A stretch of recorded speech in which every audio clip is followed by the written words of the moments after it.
te mintieron sobre el Dios que adoras. Durante siglos, has creído que la fe central de millones se basa en un misterio inexplicable, un acertijo divino donde tres personas son un solo Dios, una paradoja que desafía toda lógica y que debemos aceptar sin cuestionar. Te dijeron que era un pilar inamovible de la revelación, pero hoy vamos a volar esa creencia en pedazos. ¿Qué pasaría si te demuestro que este pilar, la Santísima Trinidad, no fue una revelación pura, sino el resultado de un compromiso fatal? Un acuerdo político y filosófico desesperado que fusionó la fe sencilla de los primeros seguidores de Jesús con los restos contaminados del paganismo griego. Imagina esto, a principios del cristianismo, los gentiles llegaban de un mundo lleno de dioses y semidioses, de conceptos platónicos y la idea de un logos casi divino. ¿Cómo convencer a estas mentes complejas de aceptar un monoteísmo tan simple como el credo judío? El problema fue resuelto con una solución política y filosófica, un término medio que los teólogos inventaron para hacer a Jesús más que humano, pero sin violar completamente el monoteísmo.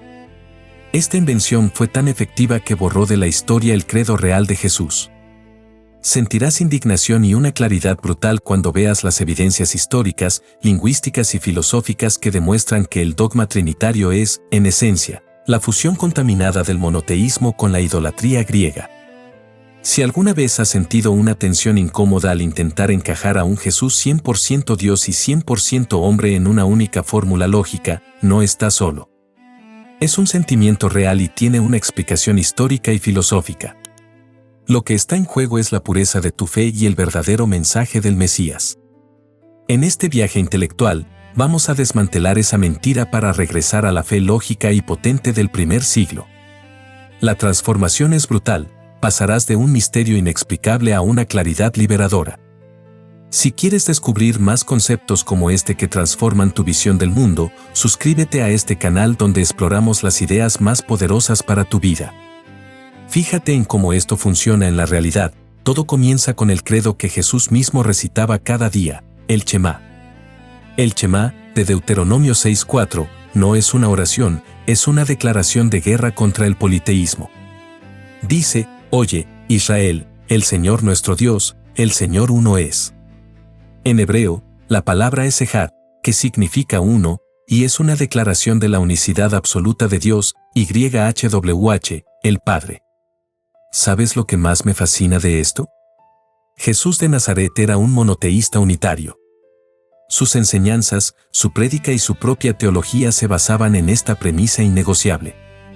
Cuando se le pregunta cuál es el primer mandamiento, ¿qué responde? Cita el Shema, añadiendo la obediencia al único Dios. Jamás se presenta a sí mismo como un coigual eterno con el Padre. Él ora al Padre. Él es el Mesías, el ungido, el Hijo del Hombre de la profecía de Daniel, el Rey esperado de la estirpe de David. ¿Cómo se convirtió este Mesías humano, exaltado y subordinado, en una deidad coigual y coeterna? Aquí está la clave. En la visión judía, el Mesías es un hombre, elegido y elevado por Dios. Es el agente principal del plan divino, sí, pero es fundamentalmente distinto al Creador que lo ungió. Pero cuando la fe cristiana salió de Judea y entró en el Imperio Romano, se encontró con una cultura que no entendía la teología judía. Los gentiles estaban acostumbrados a dioses que se disfrazaban de humanos, a héroes divinos y, crucialmente, estaban sumergidos en la filosofía platónica. Imagina esta escena por un momento. Un predicador llega a Atenas o Alejandría y les dice a los filósofos que el Dios creador, el único, tiene un Mesías humano que resucitó.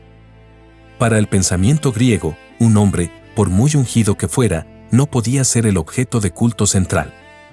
La idea del monoteísmo puro era demasiado austera, demasiado bárbara para sus gustos sofisticados. La tensión intelectual aquí es inmensa. Si el Mesías es solo un hombre, por muy exaltado que sea, ¿por qué adorarlo? Si el monoteísmo es tan estricto, ¿dónde encaja el logos, la razón divina que ya conocían de la filosofía? Esto no es solo una cuestión de fe, es un choque cultural monumental. El cristianismo necesitaba una visa cultural para ser aceptado en el imperio. Aquí viene lo realmente interesante. Los primeros padres de la Iglesia, muchos de ellos convertidos del paganismo y profundamente influenciados por Platón, como Justino Mártir o Clemente de Alejandría, no se limitaron a traducir el mensaje. Lo reinterpretaron a través de las lentes griegas. Introdujeron el concepto filosófico de logos, la palabra, de la filosofía estoica y platónica, y lo superpusieron a Jesús.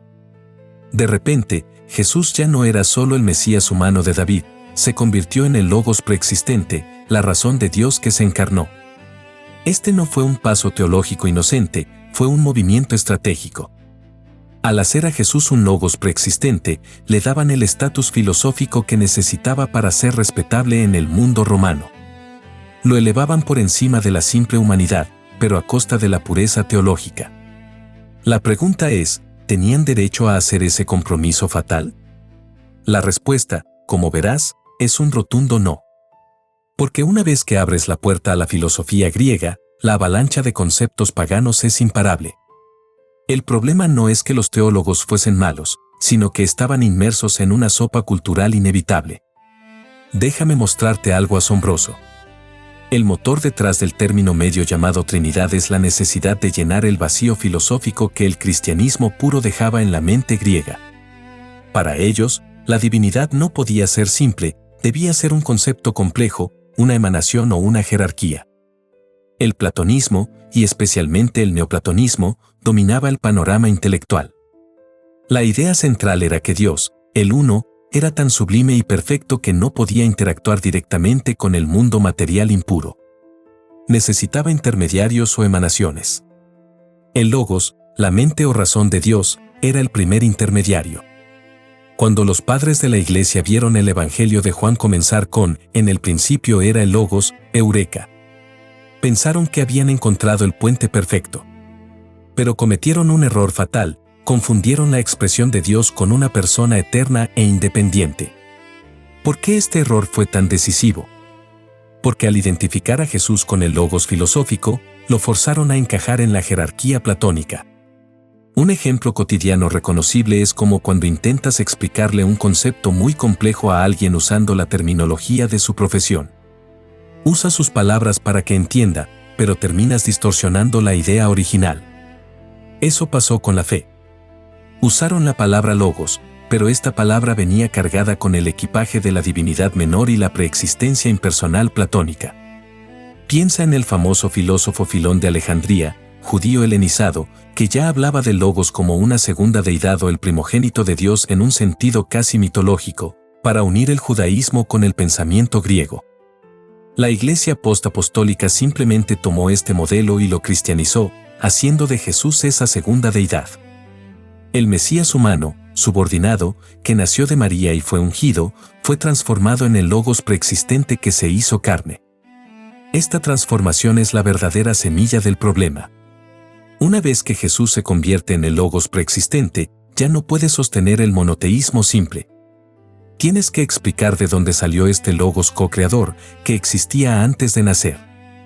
El concepto de la Trinidad, en su esencia, es la estructura filosófica creada para contener el problema que ellos mismos inventaron al adoptar el logos griego. Necesitas tres personas o hipóstasis para equilibrar la ecuación: el Padre sublime, el Uno de Platón, el Hijo / logos, el primer intermediario, y el Espíritu, la fuerza que emana. El resultado comprobado es que se pasó de una fe que decía, hay un solo Dios, YHWH, y Jesús es su Mesías, a una que preguntaba, ¿cómo podemos tener dos, Padre y Logos, o tres, con el Espíritu, sin violar el uno es? La respuesta, creando un nuevo lenguaje y una nueva categoría, la Trinidad. Y esto nos lleva al campo de batalla donde esta fusión se hizo ley. Es momento de ir a Nicea, al año 325, donde la filosofía griega entró en la Iglesia y se puso la corona. El clímax de esta historia ocurre en el siglo IV, en el Concilio de Nicea. La Iglesia no estaba debatiendo una revelación, sino una pregunta filosófica generada por la adopción del logos. El obispo Arrio tenía una lógica innegable: si el Hijo, el logos, fue engendrado, tuvo que haber un tiempo en que no existió. Por lo tanto, el Hijo es una criatura, la primera de las criaturas, y es inferior al Padre. Esta era una posición lógica, de alguna manera más fiel al monoteísmo puro. Pero, espera a ver lo que descubrí después. El emperador Constantino, un líder político pagano, necesitaba la unidad religiosa para la estabilidad de su imperio. No le interesaba la metafísica, solo la paz. El debate se había descontrolado. Un argumento sobre si el hijo era de misma sustancia, homoousios, o de similar sustancia, homoiousios, estaba dividiendo a millones. ¿Qué es lo que más te indigna de todo esto? Que el dogma central del cristianismo no se decidió con una cita bíblica, sino con una votación y la voluntad imperial en un concilio. El bando que quería hacer a Jesús coigual, liderado por Atanasio, impuso el término homoousios, misma esencia. La presión política y la influencia de la tradición filosófica griega se combinaron para declarar que el Hijo era Dios verdadero de Dios verdadero. Yo también pensé eso al principio. ¿No estaba bien defender la divinidad de Jesús? Sí, pero lo hicieron a costa de la claridad escritural. Crearon una nueva categoría filosófica, ousia, esencia o sustancia, y un nuevo lenguaje para hablar de Dios, completamente ajeno a la sencillez del hebreo y del evangelio original.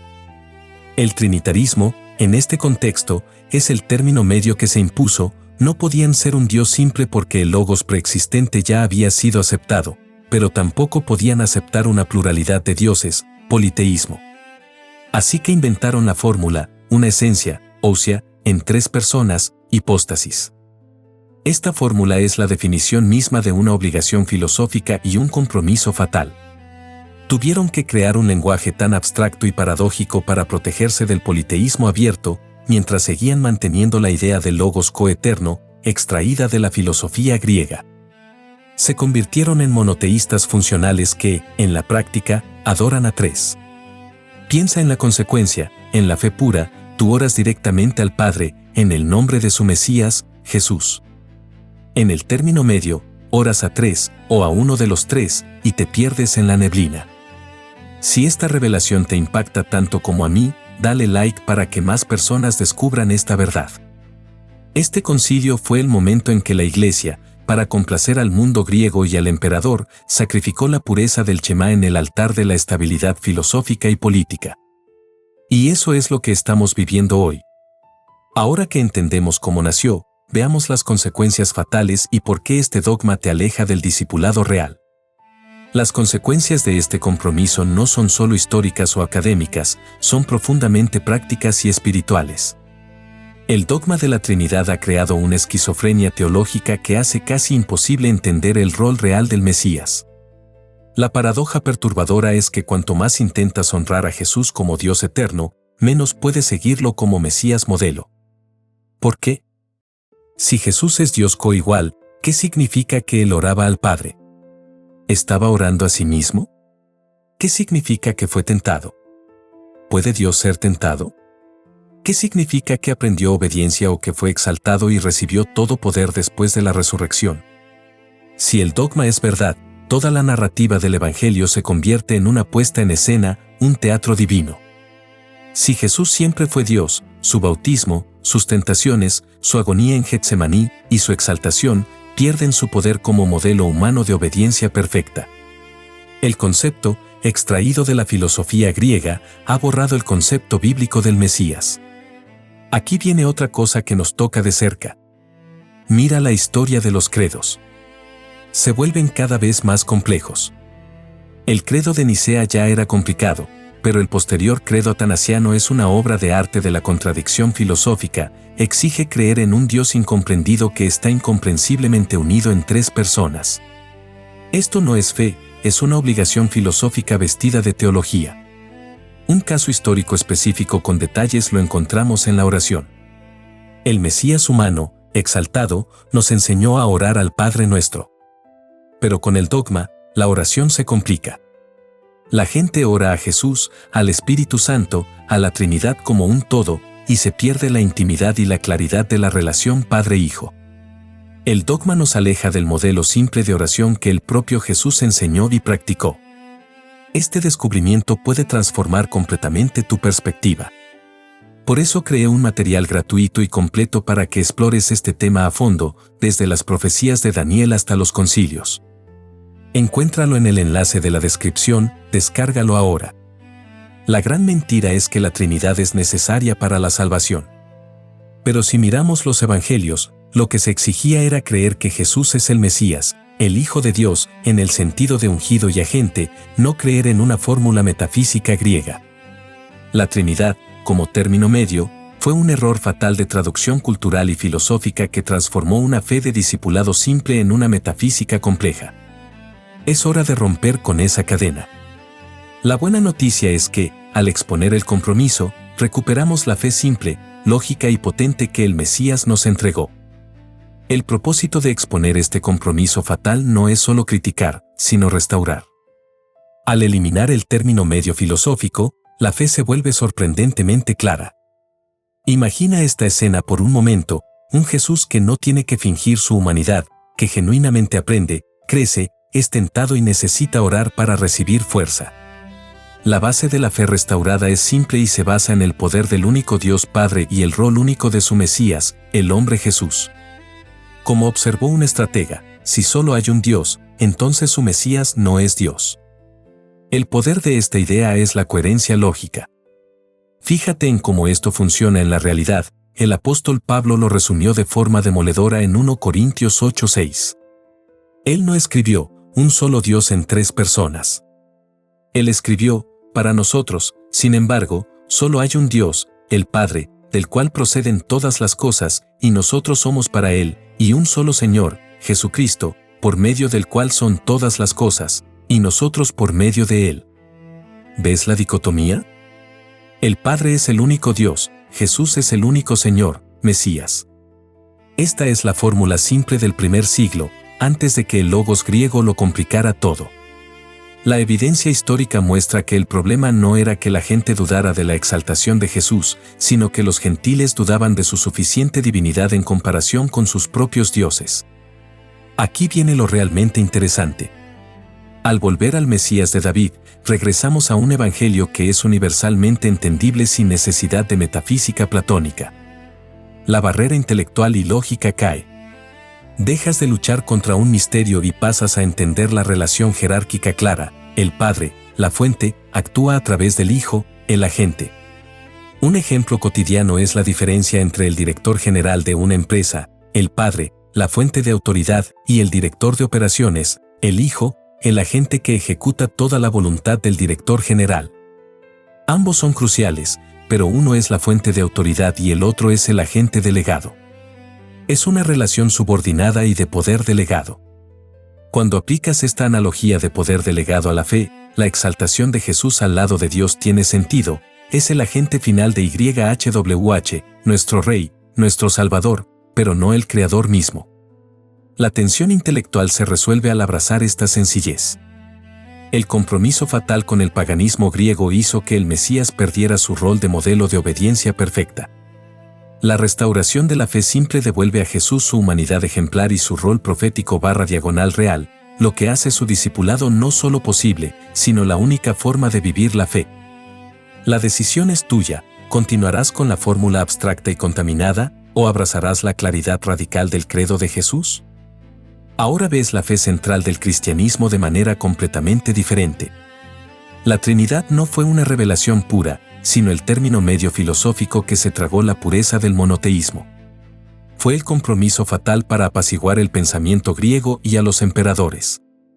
Al exponer esta mentira histórica, descubrimos que el credo de Jesús y de los apóstoles es el Shema, el Señor es uno, y Jesús es su Mesías, el Señor exaltado. A partir de hoy, cuando te dispongas a orar, recuerda la simpleza, ora directamente al Padre, en el nombre de su Mesías, Jesús. Verás cómo tu oración gana claridad, intimidad y enfoque. Esta acción te liberará del misterio innecesario y te reconectará con el Evangelio puro. Este canal existe para descubrir juntos las ideas que transforman vidas y que han sido ocultadas por siglos de tradición. La verdad tiene el poder de liberarte, incluso de tu propia fe. Suscríbete para el próximo video donde exploraremos la evidencia bíblica silenciada y cómo los profetas anticiparon esta distorsión. Nos vemos allí.